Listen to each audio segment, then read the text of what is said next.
Today we're driving the all-new 2025 Nissan Murano. This is a platinum all-wheel drive, which means with a few options it costs $55,000. The Murano starts at around 40 grand. The mid-trim you can get for around 45, 47, maybe a little bit less these days. But this is kind of entering that premium CUV price segment to compete with the Toyota Crown Signia, maybe a couple of Lexus models. Does it live up to that promise? We have a 2-liter turbocharged 4-cylinder that makes 241 horsepower, 260 pound-feet of torque, and a 9-speed automatic transmission. So no more CVT and no more V6. The powertrain, honestly, is really the only letdown that I've found in this car this week, that and maybe the price. We'll talk about that once we get on the road, but for now, the rest of this car is really quite nice. The materials all feel fantastic. Nice leathers, nice soft touches. Of course, this is the platinum trim, so it's got all the, the bells and whistles. But we have a good amount of physical controls, quick access buttons like our camera button, auto stop start, some climate controls right here with the haptic click feedback. Nice big screens. Digital gauge cluster looks nice. Steering wheel controls are pretty easy to use once you become accustomed to them. The ride quality in this Nissan Murano is quite nice. The Bose is decent. I mean, overall, I think this thing really is starting to deliver on some promises from Nissan, and it feels a little bit more upscale than what we're used to from the brand. Let's hop outside, show you what this thing looks like. This rides on 21-inch wheels. Pretty big wheels on this. They don't really look like 21s because they're black and the design is kind of funky, but we have a set of Bridgestone Alenza Sport all-season tires and 255/50 R21. Really nice quality all-season tire, quiet, comfortable. Nice to see Nissan putting a quality tire on their new Murano. Look at that taillight design. Kind of a departure for Nissan in terms of design language. I kind of like it. It's funky, it's modern, it's fresh. Let's take a look in the back here. We'll pop the tailgate. Nice button placement here. Don't have to reach all the way down. You can also use the key fob too. Buttons are blacked out on that though, so they are kind of hard to see sometimes. Good size load floor. Nice height here. Compact spare tire there. Lots of room under here. I do wish they lowered this load floor just a tad. These are blocked off so things aren't going to rattle around underneath. Rear seats fold down. Just pull these levers. You've got 2 buttons up here, one to lock the vehicle, one to close the tailgate.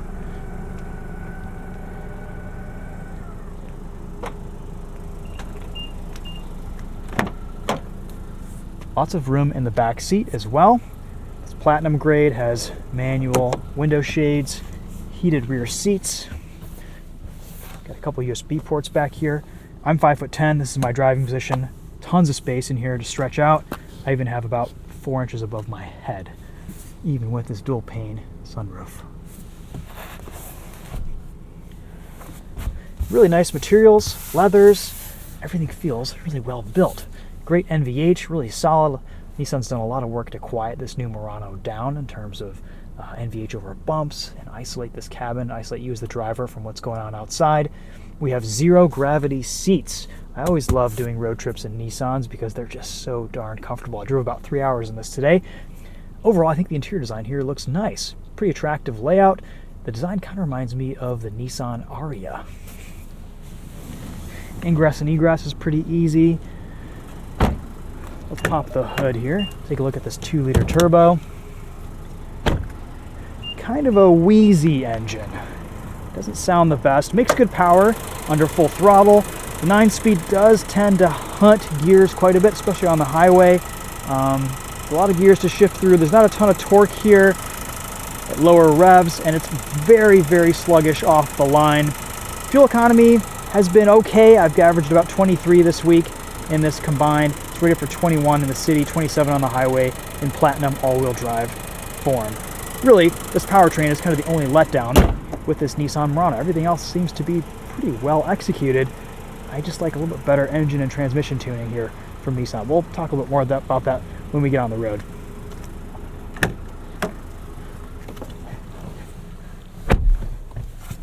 All right, let's walk you around this interior just a little bit more. To the left, we've got 2 seat memory settings, auto up-down windows on all 4 sides, which is great. Good visibility with our mirrors, blind spots. Everything looks pretty good in here.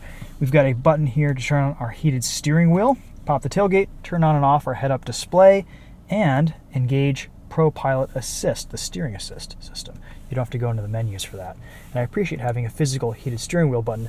I just wish that the buttons for the heated seats were either physical or not such a tiny icon on this screen. Otherwise, this infotainment has worked pretty well this week. This is a Google-based system with Google Maps integration.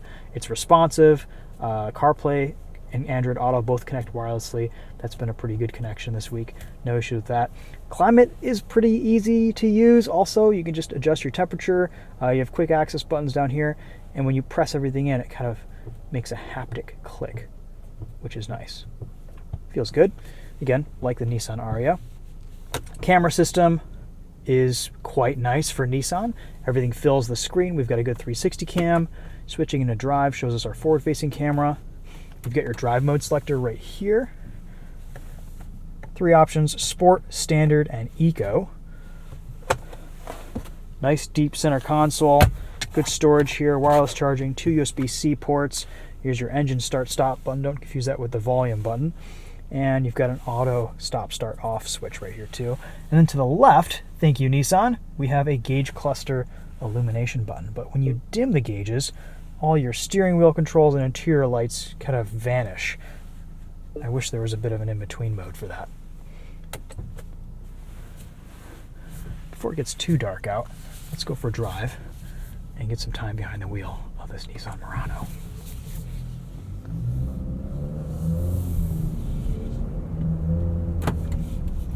All right, let's talk powertrain, the elephant in the room.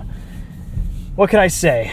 This is kind of a lurchy driving experience. There is a ton of lag off the line. So you hit the throttle, you wait about a second, and then you get a response. Once you get going, the transmission is pretty smooth, the engine is reasonably quiet, but it just kind of sounds tinny and wheezy and just not very good for a 2-liter 4-cylinder. It almost feels and sounds like a smaller displacement engine until you get into it, until you floor it, and then you realize this actually has some decent power. Steering feels nice. Great weighting, even a little bit of feel for a crossover, which I appreciate. Good turning radius. Actually, really good turning radius. That's very impressive. And this 2-spoke wheel does feel nice in hand. Ride quality is excellent. Like I said earlier, NVH is quite good too. Brake pedal feel about how it should be. Very quiet over bumps.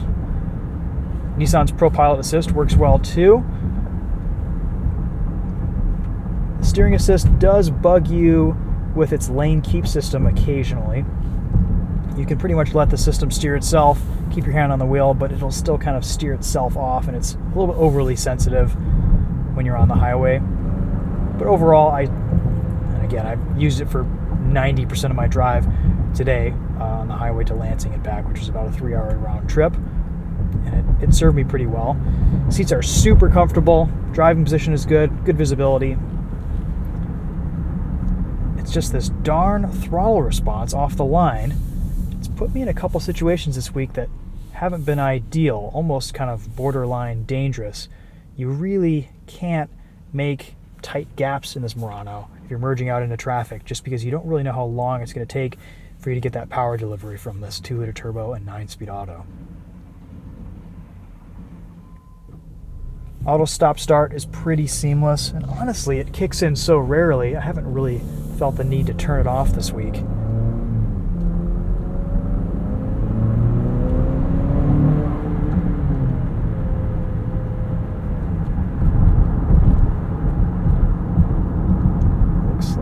Sure if everything is closed here today or if just one ramp is closed. I think we've got one opening, which is good. I'll take it. All right, let's go into sport mode.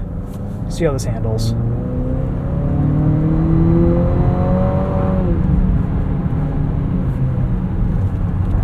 Honestly, it feels pretty athletic for a crossover in this class. little bit more nimble than the Crown Signia.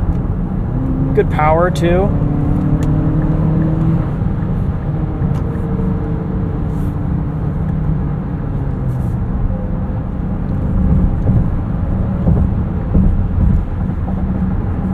Ride is nice and supple. A little bit of vibration down here at the door. This is a pre-production Nissan Murano.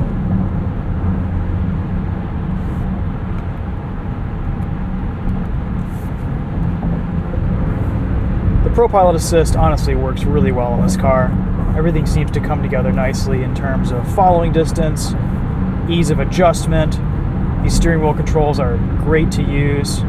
Nicely differentiated, even though they're all just kind of these haptic buttons, but they do press in with a little bit of an indent. You can change your following distance easily. 3 settings for that. And at 80 miles an hour almost on the highway, it's pretty quiet.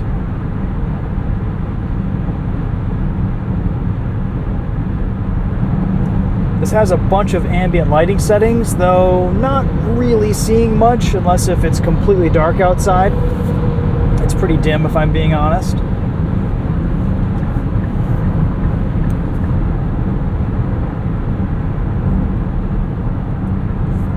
Let's lower these gauges just a little bit. Get some night driving in here.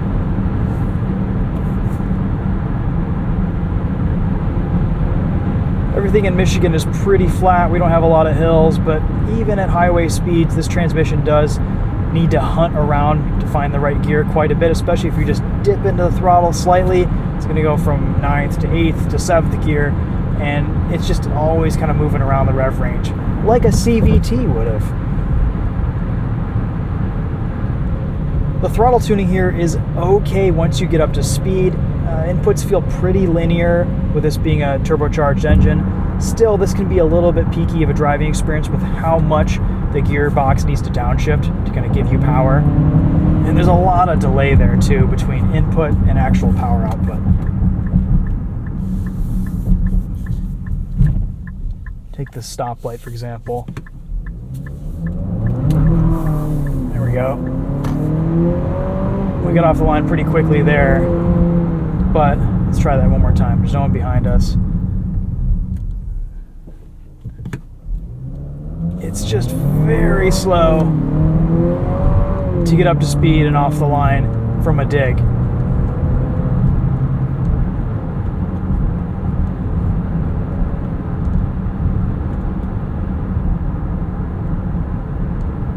We do get paddle shifters, though I doubt anyone uses them in their crossover.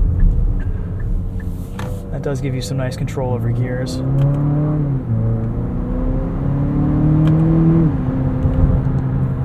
And the transmission seems pretty responsive too. Limiting my downshifts there.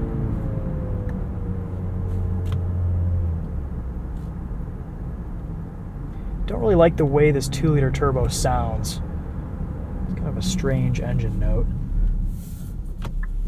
I don't know if it's piped in or just kind of the way the engine is tuned to sound naturally, but a lot of front wheel spin there over some gravel.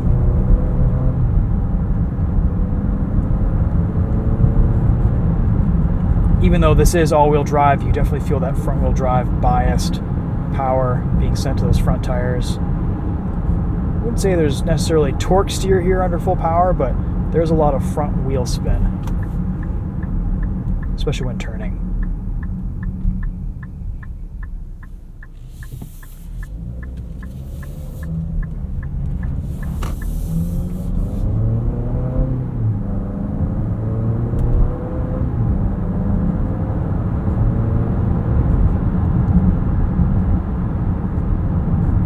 I think ultimately, in what is overall a pretty premium driving experience here from Nissan, it's just let down by a powertrain that just doesn't feel premium at all.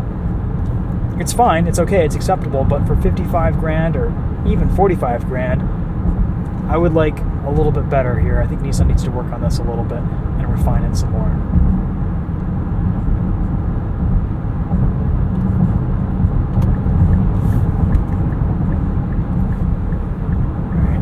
mode. We'll hit another entrance ramp here.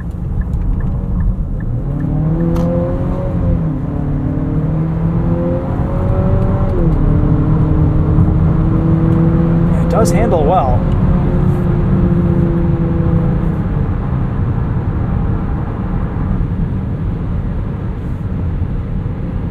This 9-speed auto is always trying to find the tallest gear to save fuel.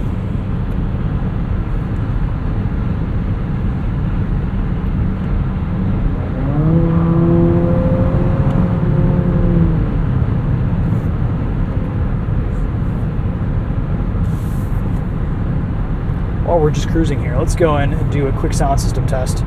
Listen to this Bose audio. Volume controls are right here on the steering wheel. Track selection is on the other side.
Good sound quality here, pretty clear, nice powerful bass. It feels about right for a car in this class.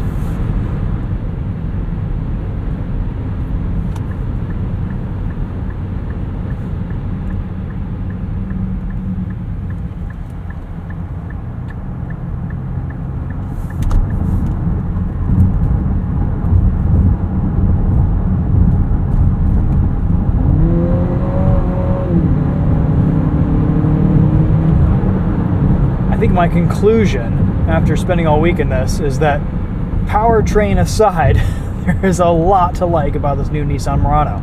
It is a big step forward in terms of making this a much more luxurious, comfortable, and high-end crossover in the class. It's been a nice vehicle to live with.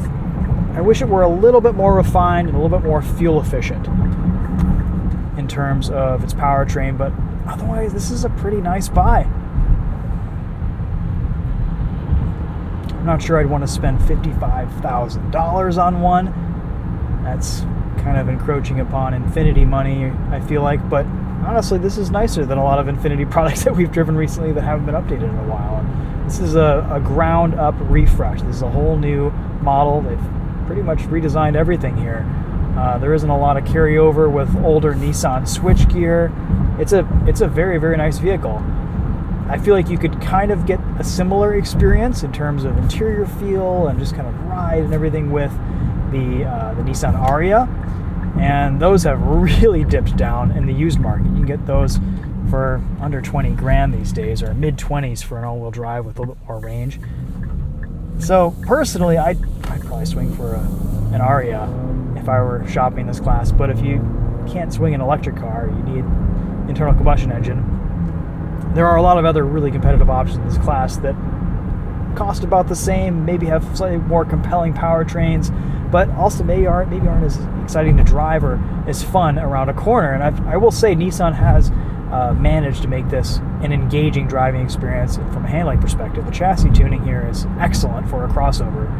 It's honestly one of the more fun to drive crossovers we've tested recently, kind of in this space that's just a regular vehicle that people are going to buy and drive. It isn't performance oriented.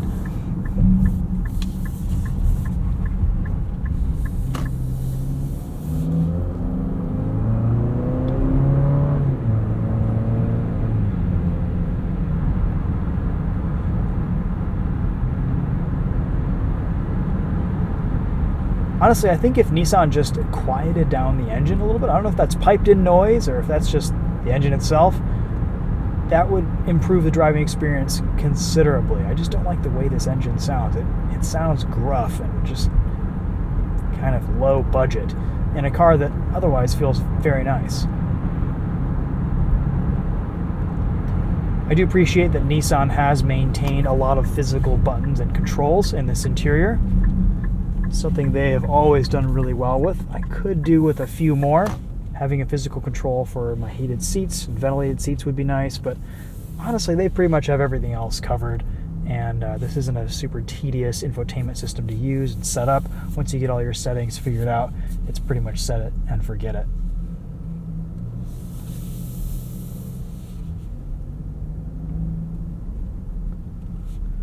Let's park here, walk you around this one more time, and that'll be a wrap on the new Nissan Murano.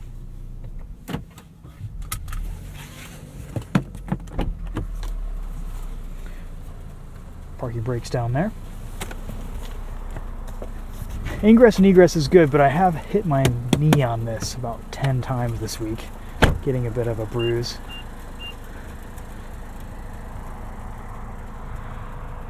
Digging the lights at night. That's a cool look. It's daylight savings time now, so we can do some sunset drives at a reasonable hour without too much traffic. Overall, a good car from Nissan. A little bit expensive, but you know, there always may be dealer reductions and changes in the market, so lease deals, incentives, etc. So you may not be paying true $55,000 for one of these out the door. That said, though, the mid-trim might kind of be the sweet spot for somewhere in the 40s.